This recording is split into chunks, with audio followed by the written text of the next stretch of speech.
Oh, Nex, oh, you are both my best friend and my greatest enemy. You are both my joy and my sorrow. You are the face that looks back at me when I look in the mirror. In short, you're the anti-Zen. You are Nex. But today, I say thank you to your graceful offerings, and I admire you greatly, and Zaros, of course, my otherwise greatest enemy as a follower of Saradomin. But hey guys, welcome to the video. As you can tell, the video is mainly going to be about the next luck I had over the weekend. A lot of you may have watched the stream or saw the drops I got when I was online. But basically, I've been nexing a lot, well not a lot, actually haven't been nexing that much, I've just been very lucky, as you can tell. So I've just gone to Nex when my friends called me for a one trip flask or 2 trips. And mainly it's been with Darox Ryan, Aussie, and When in Rome. These are my friends and their RS names. I started off with a Virtus Gloves drop.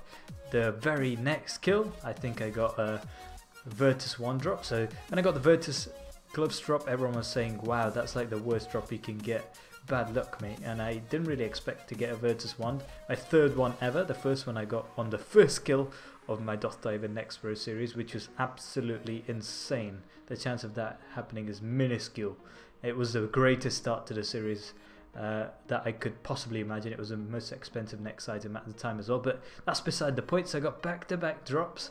It was pretty tough trioing because I was the noobiest Nexer there. I did die a couple of times and stuff.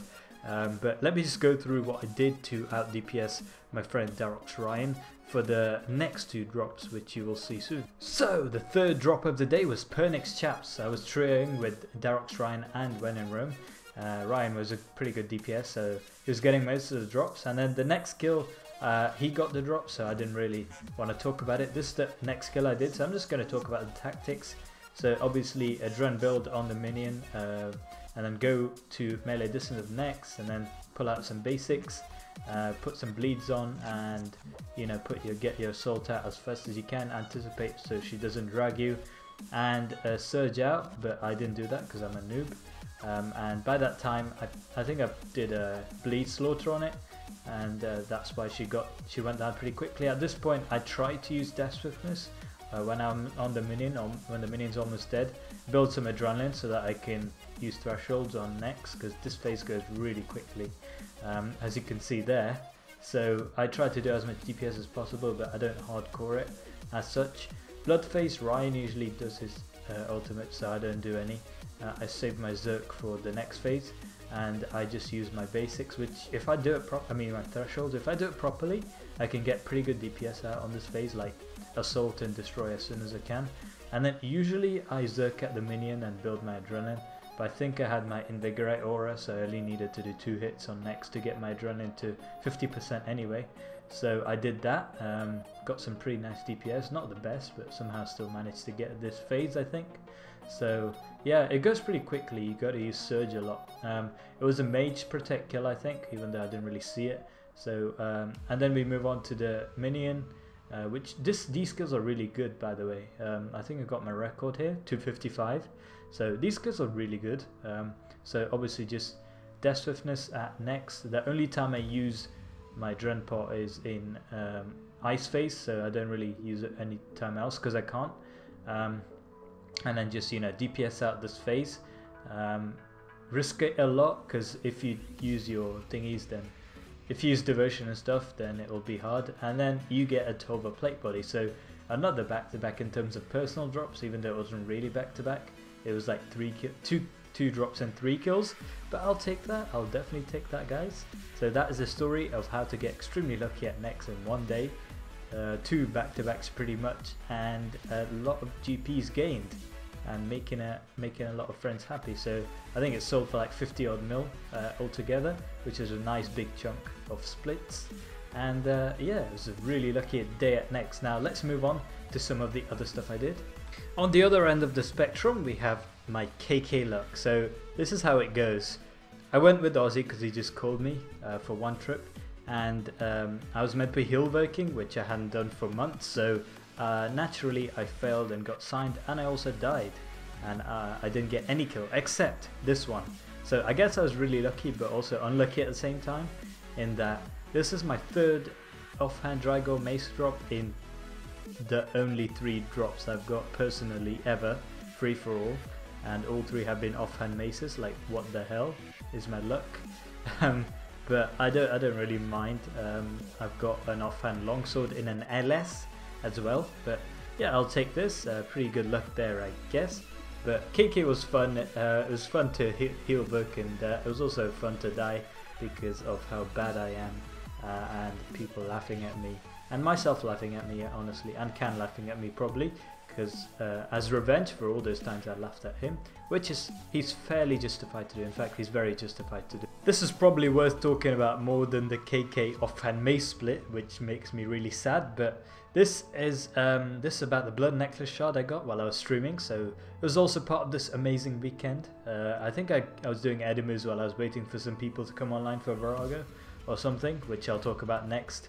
And yeah, I got the blood necklace shard. Unfortunately, I only sold it for 18 mil, and the next day it insta bought for 21 mil. So yep, that's my luck, guys. Bad luck after bad luck, and then some insane good luck. That's really my life, in short. There's always got to be some derp moments when it concerns to pros, isn't there? And this is the first one. So I don't want to lobby at Vorago, which was the silliest thing I've ever done when the rest of my team died or lobbied.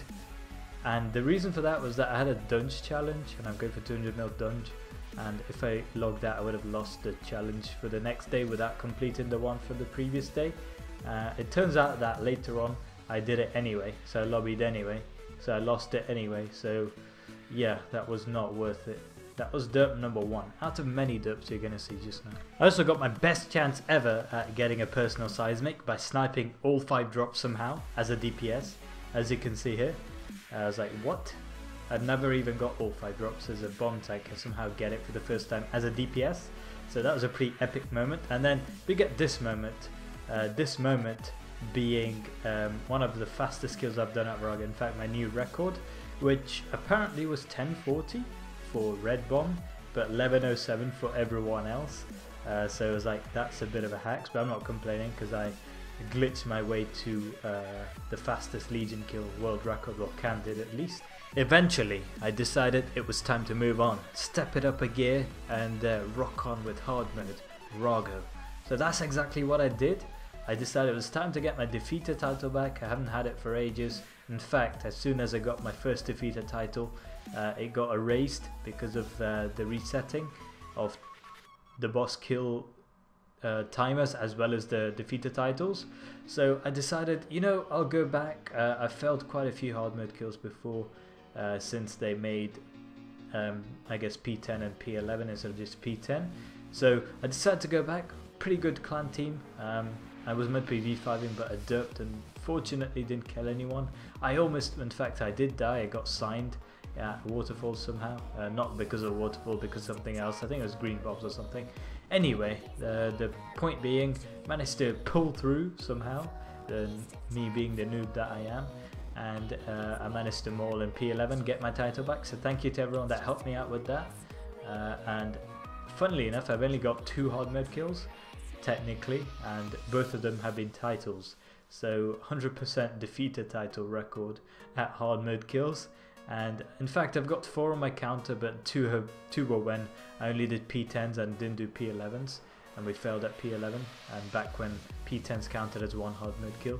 So yeah, I've got 2 titles in 2 hard mode kills. Beat that, bitch. And to finish the weekend off, I decided I'd teach Ro, who'd been asking me to teach him Vorago, and the guy who I went to next with earlier. I decided to teach him Vorago. He did pretty well. It was late at night, but we went anyway, and we would not regret it. And in fact, I was streaming for most of the weekend. Not many people were watching, surprisingly enough. I don't know why, but I decided to keep going with the stream in case someone found it interesting or useful in terms of learning Vorago. So that's exactly what happened. One guy actually was watching the stream, and we were short on a person, so I called him over. And I am so glad that happened, because we got he got a seismic singularity. I was raging so hard because I was the bomb tank and I got 0 drops that kill, and he was the base tank, and he got the Seismic Singularity, second ever Seismic apparently, so huge congrats to him. It was a 27mm split to finish off the weekend. Really good weekend there.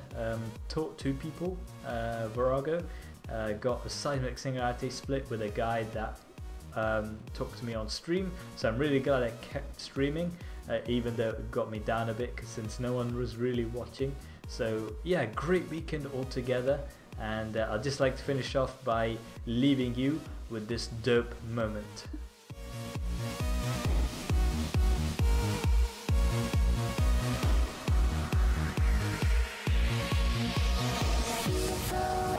Time for me, and it is never meant to be. Beautiful waste of time for me, and it is never meant to be. It's just a mess.